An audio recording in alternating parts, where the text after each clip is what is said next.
Bom dia, aluninhos. Tudo bem com vocês? Hoje vamos falar sobre a diversidade dos equinodermos. É bem específico, eu sei, né?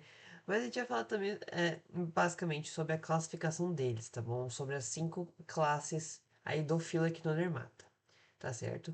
Então, não sei se é recapitulando ou se você não sabe ainda, né? Mas um pouquinho sobre os equinodermos no geral, né? Ou como revisão ou não.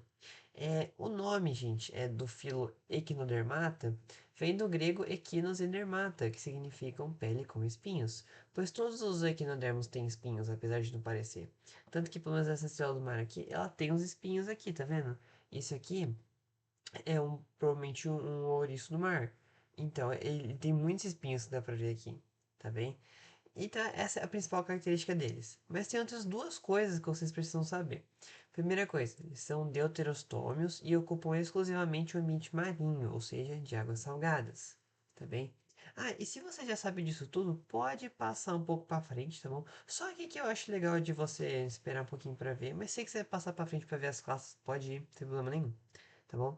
Eles são deuterostômios. O que isso quer dizer? Jesus amado, calma. Dentro da linha evolutiva, nós temos os filos do reino Animalia, que são protostômios e deuterostômios. Os equinodermos e nós somos deuterostômios.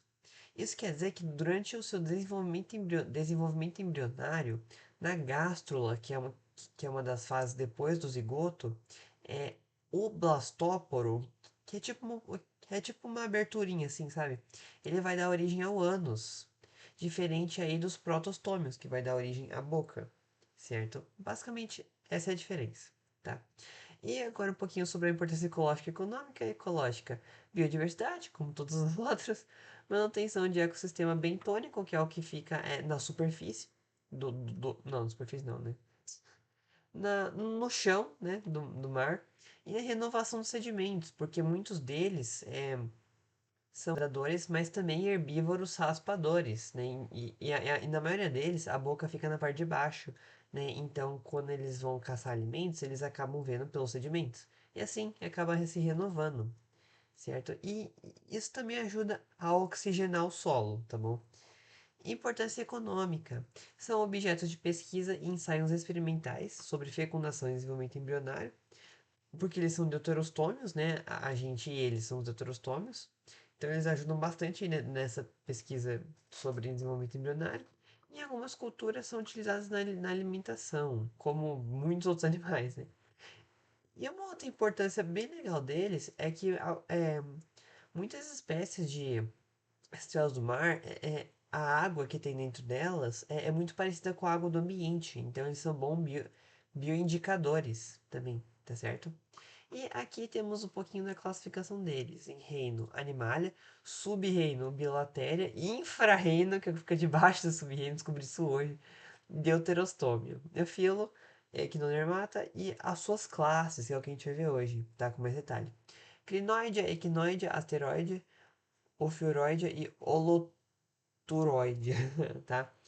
Aqui temos um cladograma, se você quiser uma representação mais visual, né? Aqui temos os crinoides, tem os ofiuroides, tem os asteroides, asteroides, tem os equinoides e os holoturoides, que a gente vai ver um exemplo aí de cada um deles, tá bom? Começando pelos crinóideos, crinoidea.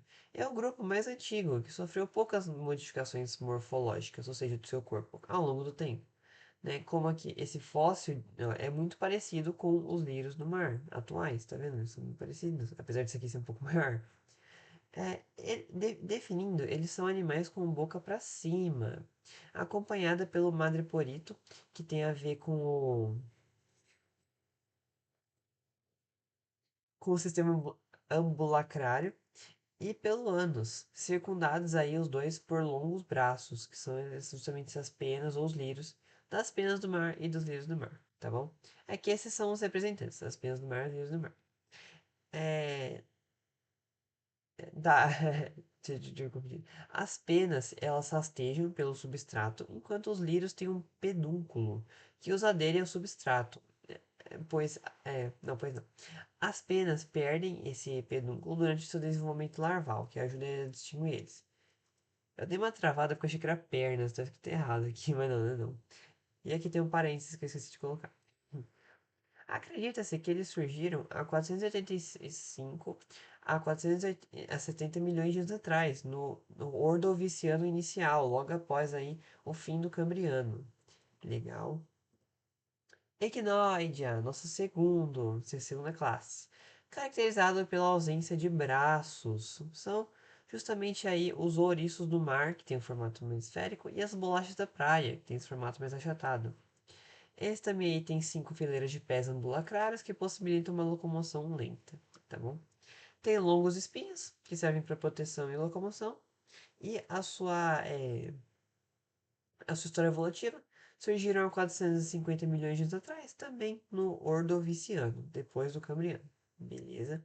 E se diversificaram no Jurássico, entre 200 e 145 milhões de anos. Demorou um pouquinho, né? Mas enfim. Tem uma característica importante, gente, sobre os ouriços do mar, que eu acho que é bem legal a gente saber, que é a lanterna de Aristóteles, que eu deveria ter deixado em negrito. Os ouriços do mar possuem lanterna de Aristóteles, que é um complexo mastigatório aí de digestão, formado por 5 dentes calcários movimentados por uma musculatura, que é esse aqui, gente, tá vendo, ó, os 5 dentinhos calcários? Aqui é a lanterna de Aristóteles de ouriço do mar, tamanho médio, diâmetro da lanterna 1 centímetro, então é bem pequenininho mesmo, beleza? Então esse aqui, as bolachas da praia, ouriço do mar, equinóideos, certinho. Asteroides, eu amo esse nome, meu Deus. São as famosas estrelas do mar. Eles são caracterizados pelo corpo estrelado e os seus braços são distribuídos a fim de evidenciar o disco central achatado. Jesus, como assim? Enfim, ó, o disco central é essa parte aqui, é tipo o vértice, né? Que conecta aí todos os braços, essa parte do meio aqui, beleza? E a sua boca voltada ao substrato, como eu já disse anteriormente, né? Os números de braços pode variar de 5 a 50 braços, muita coisa. E, gente, sempre vai ser múltiplo de 5. Tanto que eu tava pesquisando umas imagens aí legal, e eu acabei achando alguns que tinha 10, 5, ou até mais, mas sempre múltiplo de 5. Eu achei isso muito legal quando eu aprendi. Aqui temos um exemplo de uma estrela do mar, da espécie Lynkia levigata, que habita águas rasas dos oceanos Pacífico e Índico, aí do Indo-Pacífico junto com os Nautilus. Se você não viu a linha de Nautilus, já tá aqui no canal. História evolutiva. Surgiram há 450 milhões de anos atrás, também no Ordoviciano, mas dessa vez um pouco mais depois, né? Milhões de anos depois. Somasteroides, como curiosidade aí. Eles são ancestrais considerados formas de transição entre os equinodermos primitivos e estrelas do mar verdadeiras. Eles já apareciam no final do Cambriano, que foi aí no 480 a 490 milhões de anos. Tá bom? E os mais equinodermos primitivos ainda, eles surgiram aí junto da explosão do Cambriano. Evento aí que surgiu várias espécies, ou pelo menos nos registros fósseis, certo? Então, não vamos continuar. Vamos fazer mais uma coisa legal aqui dos asteroides. Porque as estrelas do mar, a gente consegue se regenerar. Inclusive, antes da gente falar disso, teve uma coisa bem legal pra você decorar, ó. Asteroidia. Parece muito asteroide. Tira esse A, fica asteroide. Asteroide vem da onde? Do espaço. O que tem muito no espaço? Estrela. Asteroide, estrela do mar. Beleza? Então vamos lá. Quando um braço dela é danificado, ela pode restaurá-lo. Ou seja, quando ele sai, ela pode crescer um novo. Benefícios disso: da longevidade dela, porque regenera os tecidos, e resistência, né, a predadores. Beleza? E também, gente, quando sai só um braço com uma parte do disco central, pode ser uma forma de reprodução assexuada.